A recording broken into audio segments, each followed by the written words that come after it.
Olá, gente, seja bem-vindo ao meu canal. Hoje eu vou contar uma história de superação, de autoconhecimento, de madureza e de independência. Vou contar a história de mulheres, histórias reais de mulheres que passaram por dificuldades em suas vidas, mas elas reagiram. E hoje ela tem a independência delas, né? Vou contar a história de mulheres reais que inspiram, tá? Esse é o livro de Fernanda Groba, uma grande queridíssima, que teve essa maravilhosa ideia de colocar aqui, ó, no papel histórias de pessoas como eu, como vocês, que vivem, passam por momentos difíceis, mas têm a superação. Isso é o que importa. O autoconhecimento, tá? Você se conhecer, você ser pessoa melhor, o amadurecimento, tudo isso vale a pena. E hoje nós vamos conhecer a história da queridíssima Cris Loyola, tá?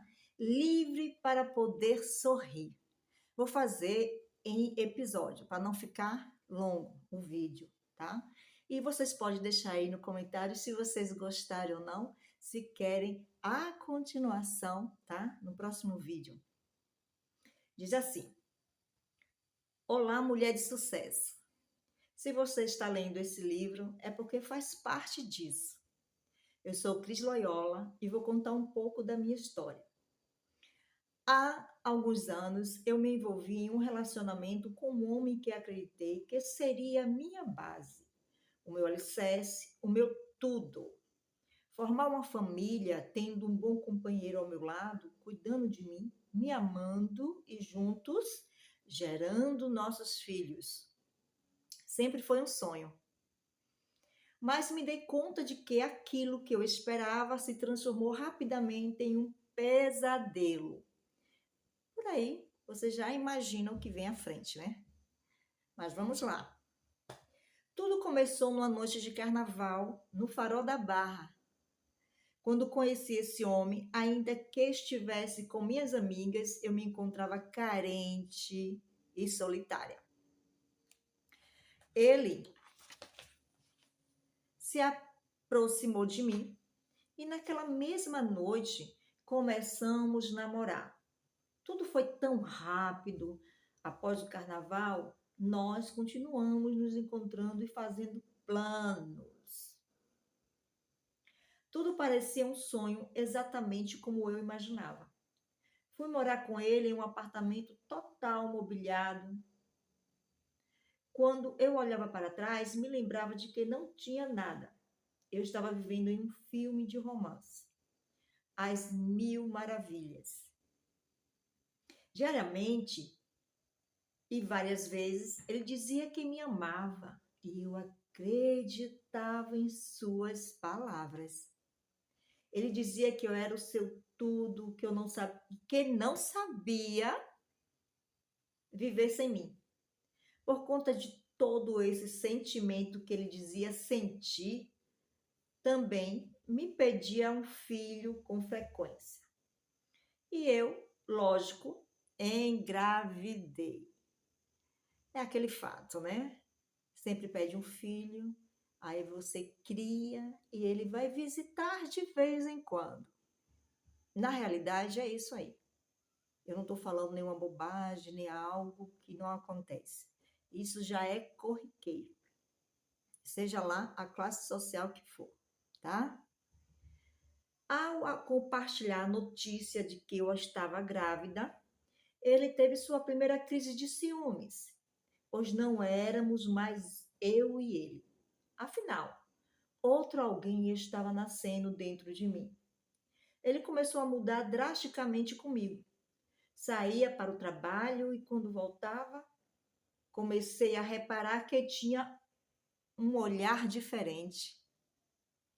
Esse homem começou a me fazer perguntas sem sentidos, como: você foi em algum lugar? Pensei. Hoje veio alguém aqui? Como eu não conhecia ninguém, ele sabia que não tinha como eu sair nem receber visitas. mas não cessava de me questionar.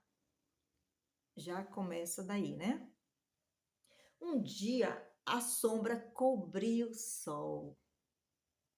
Ele me empurrou pela primeira vez com o seu rosto transformado. Ardendo em ciúmes, ele gritou: Você já me traiu! Eu sempre falava não repetidas vezes, mas ele seguia duvidando porque queria ouvir um sim. Pensei. A pessoa quando quer, olha, vou deixar para comentar depois, viu? Já que estava pronto a me agredir, com a mão fechada e preparada para me dar um murro, rapidamente ele ficava normal. Me pedia perdão e dizia que eu era o amor da sua vida. Típico de uma pessoa narcisista, né? Começa assim, acusando o outro, aquele ciúme besta, inventando história na sua cabeça doente. E assim, formulando algo para que depois tenha uma base para maltratar. Esse cenário se repetiu e eu sempre acreditava que ele queria e iria mudar. Até que houve a primeira agressão física. Com os ataques e acusações verbais, eu já estava familiarizada. Acostumou. É geralmente assim, acostuma, não tem como, tá? Ele me deu um tapa, um murro, puxou meus cabelos. Eu estava com 8 meses de gestação. Ele gritava e dizia que ia me matar. Eu, com muito medo, pedia socorro, mas no 8º andar de um apartamento, parecia que eu estava sozinha, porque ninguém me ouvia. É óbvio, né? Eu tenho a impressão que essas criaturas, elas planejam antecipadamente. Eu tenho essa impressão, porque não é possível, não é possível das coisas acontecerem nesse nível assim de tanto amor. Vamos, um apartamento no 8º andar, tudo simples, tudo maravilhoso. Eu posso estar julgando, mas eu tenho essa impressão, porque não é o primeiro caso que a gente fica sabendo de maridos que matou a esposa e que moravam em um lugar distante, longe das pessoas, longe de vizinho. A gente já sabe, é uma história já corriqueira, infelizmente. Mas vamos lá. Esse drama continuou por muito tempo. Meu filho nasceu e ele sempre duvidava que o filho era dele, apesar de ter muitos dos seus traços. Sempre assim. Volta e meia ele falava em fazer um teste de DNA. Um dia confessou: Eu tenho ciúmes da minha própria sombra. Coitadinho. Se eu pudesse, colocava você dentro de uma caixa. Eu até pensei que isso tudo fosse amor. Porém, na verdade, isso nunca existiu entre nós. O tempo foi passando, toda vez que ele me agredia, chegava no dia seguinte com um buquê de rosas e uma joia, me pedindo perdão e dizendo eu te amo. Ela deve ter ficado rica, né? Porque todas as agressões que ela sofreu, se ele chegou dando uma joia para ela, oh, que maravilha! Não, eu estou me compadecendo muito. Gente, eu não estou rindo, né, da desgraça dela, não. Por favor. É o cinismo dele. Isso é muito cínico. Uma coisa dessa, maltrata o outro, maltrata, bota a pessoa lá embaixo e no outro dia vai dar joias para receber o perdão. Manipulador. A gente já conhece, né? Pois é, eu até me perdi aqui. Achei. Eu sentia medo, muito medo, e esse sentimento acabou dominando minha mente. Toda vez que ele chegava do trabalho, eu me questionava: quem vai chegar? É o homem que sempre fala que me ama ou é o monstro que se revela dia após dia? Esse é um medo, o medo de toda mulher. A gente fica confusa, a gente fica amedrontada, sem saber o que fazer. Quando a pessoa chega, a gente fica de cabisbaixa, não quer nem falar, com medo da reação da pessoa. É assim que começa. Acabei engravidando do segundo filho. Tá pouco, o que mais? E o nível de violência que passei a sofrer chegou a ser tão dramático que gritei para mim mesma: eu não aguento mais.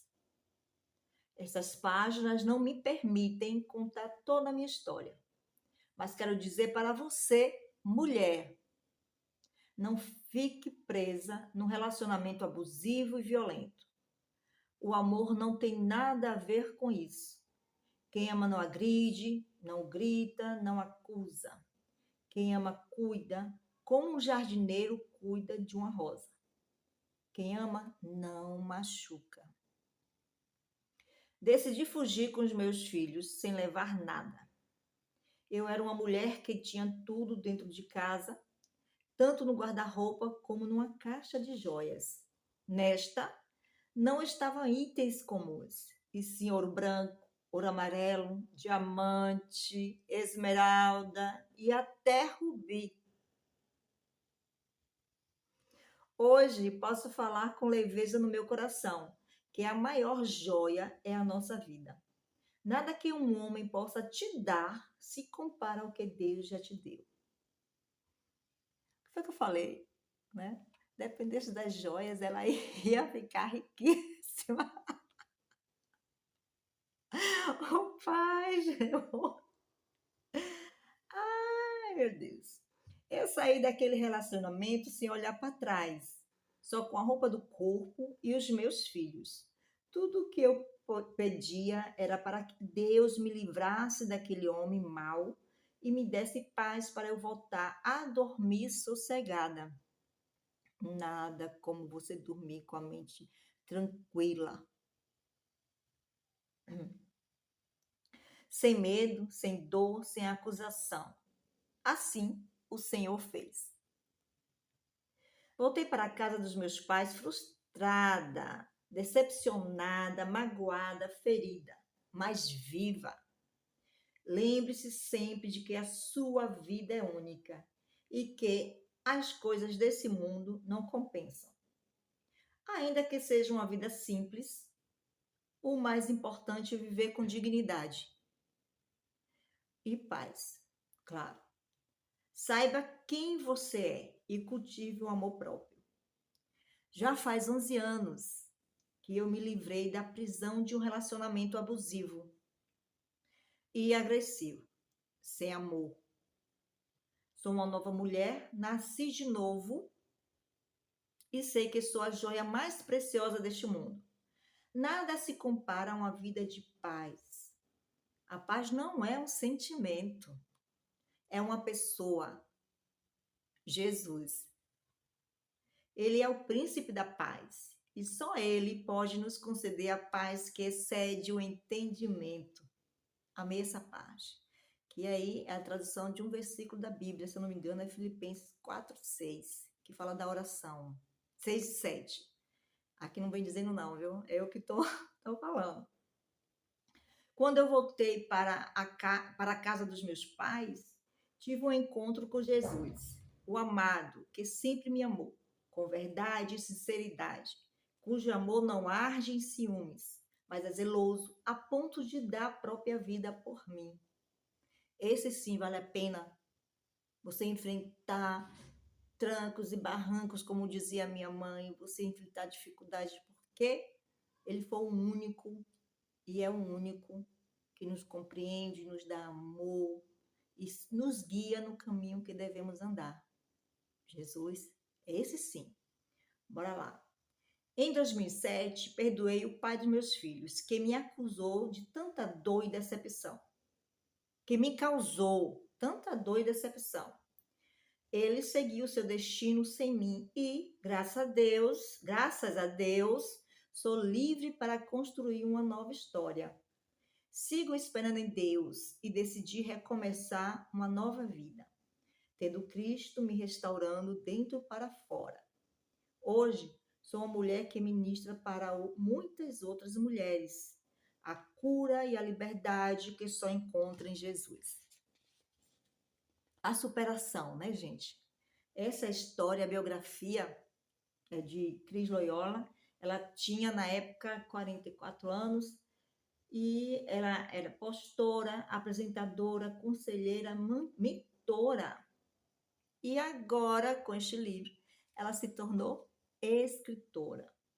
Atualmente, ela mora em Feira de Santana, tem 3 filhos, mora com a mãe de 77 anos, não se casou até o momento desse livro, ela não tinha se casado,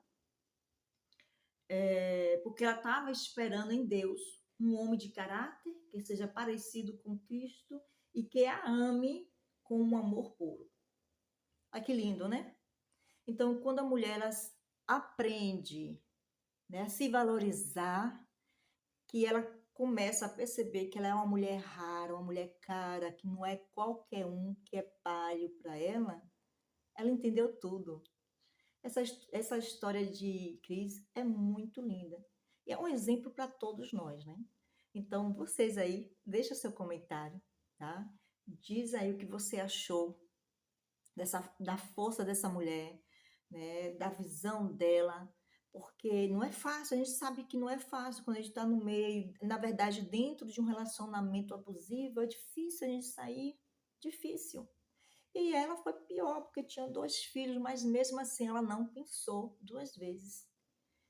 Ela protegeu a própria vida, a vida dos filhos e recomeçou. Grande exemplo, né? Então, que nós façamos, né? Que sejamos, que tenhamos a mentalidade que Cristo teve na época, caso a gente venha passar por situações parecidas, porque nós não estamos imunes de nada, infelizmente. Se a gente tiver uma sabedoria a mais, um autoconhecimento, um desenvolvimento pessoal, a gente vai analisar direitinho, né? Mesmo gostando, a gente vai dizer basta, não quero. Mas a própria Bíblia diz que o esperto, né? Ele vê a maldade e se afasta. O tolo corre para cima. Então vai de cada um. Quero agradecer a todos vocês que ficaram até o final. Se vocês gostaram, deixe o like, se inscreva e comentem bastante, tá? Para no próximo vídeo eu vou contar a história de uma queridíssima chamada Janaína Bastos, com o tema Você Nasceu para Vencer. Deve estar magnífico essa história. Até o próximo vídeo.